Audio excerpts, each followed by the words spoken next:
একটা জরিপ দেখতেছিলাম আমি, একটা পত্রিকা, দৈনিক পত্রিকা জরিপ করেছে যে জামাতের পক্ষ থেকে বলা হয়েছে যে তাদের ডিভাইস হ্যাক হয়েছে, আপনারা এই বিষয়টির সাথে একমত কিনা। হ্যাঁ না প্রশ্ন ছিল।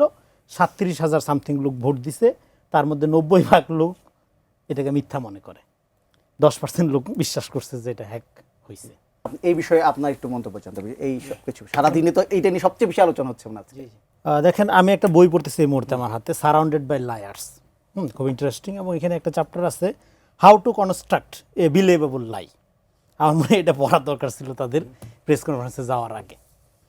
মিথ্যা অনেক সময় বিশ্বাসযোগ্য করে পরিবেশন করা হয় পলিটিক্সে, এটা আমরা জানি, এবং হাসিনা এটাকে শিল্পের পর্যায়ে নিয়ে গেছিল। ফলে আপনি যতই চেষ্টা করেন হাসিনার ধারে কাছে যাইতে পারবেন না। এবং তারা ব্যাখ্যা দিছে টুইটার হ্যাক হয়েছে, বলছে ডিভাইস হ্যাক হয়েছে। হ্যাঁ, তো পরে একটা জরিপ দেখতেছিলাম আমি, একটা পত্রিকা, দৈনিক পত্রিকা জরিপ করেছে যে জামাতের পক্ষ থেকে বলা হয়েছে যে তাদের ডিভাইস হ্যাক হয়েছে, আপনারা এই বিষয়টির সাথে একমত কিনা। হ্যাঁ না প্রশ্ন ছিল। 37,000 সামথিং লোক ভোট দিছে, তার মধ্যে 90% লোক এটাকে মিথ্যা মনে করে, 10% লোক বিশ্বাস করছে যে এটা হ্যাক হয়েছে। সো আমি জামাতের ব্যাপারে সমালোচনা ছাইরা দিছি, কারণ জামাত তো রাজনীতি করে না, করে পলিটিক্স। তো আমার পলিটিক্স নিয়ে আগ্রহ নেই, আমার আগ্রহ রাজনীতি নিয়ে। আপনার যেটা মিথ্যা সেইটাকে নিয়ে আপনি সেটা ঢাকার জন্য আপনি অনেক কজ, ফলস রেশনালিটি, মানে যেটাকে বলে যে মিথ্যা যুক্তি। কেন মনে হচ্ছে মিথ্যা? আমার কাছে মনে হচ্ছে না। আমি জরিপের কথা বললাম। আচ্ছা, কালবেলা পত্রিকার জরিপ আমি দেখে আস্তে আস্তেই দেখতেছিলাম আমি যে পাবলিক রিয়েকশন কি বলে।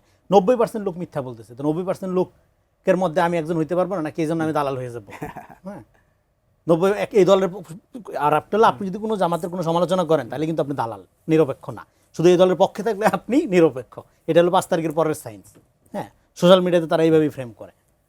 সো এইটাকে আমি অ্যাবসলিউট মিথ্যা মনে করি, এবং নারীদের বিষয়ে তাদের পজিশন এরকমই। এটাতে অবাক হওয়ার কিছু নেই।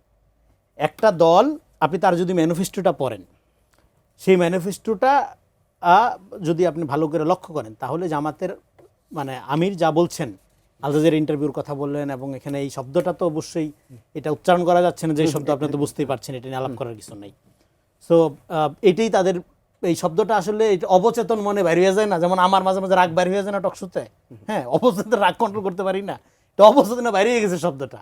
হ্যাঁ, তো আরেকটা পজিশন যেটা তাদের। আচ্ছা, এখানে একটা ছোট্ট একটা বলি। এখানে জামাত ইসলামী পক্ষ থেকে বলা হচ্ছে যে এই টুইটটি যখন করা হয়েছে তখন তিনি মুন্সিগঞ্জে একটি জনসভায় ভাষণ দিচ্ছিলেন, কাজেই তিনি আসলে এই টুইটটি করতে পারেন না ওই সময়টা।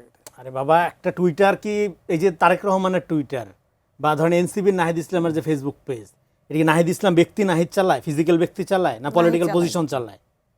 একটা কমিটি আছে, বডি আছে, তার বক্তব্যটা পার্টি পজিশন। আমিরের বক্তব্য এটা ব্যক্তি আমিরের, ধরেন এই বক্তব্যটা আমির দিল, হ্যাক হয় নাই সাপোজ ধরেন, হ্যাঁ, হ্যাকের এই বিতর্ক রাখবা, তারপরে সে কি বলতো?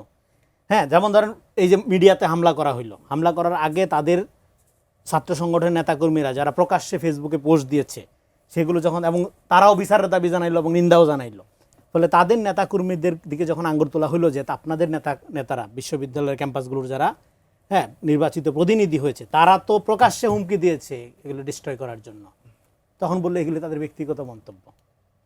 ফলে আপনি ম্যানিপুলেটিং ফ্যাক্ট এবং ম্যানিপুলেট করার যে এই যে ক্যারিশমা, এটা তো নতুন কিছু না। এই জন্য আমি বলতেছি মিথ্যা নিয়ে আলাপ করতে হয় না, এটা অ্যাবসলিউট লাই, এটাই তাদের পজিশন। এবং এটা যদি মেয়েরা না বুঝে, মেয়েদের ব্যাপারটা শুনেন, মেয়েদের ব্যাপারে আমি বলবো যে এটা মেয়েরাই যথেষ্ট।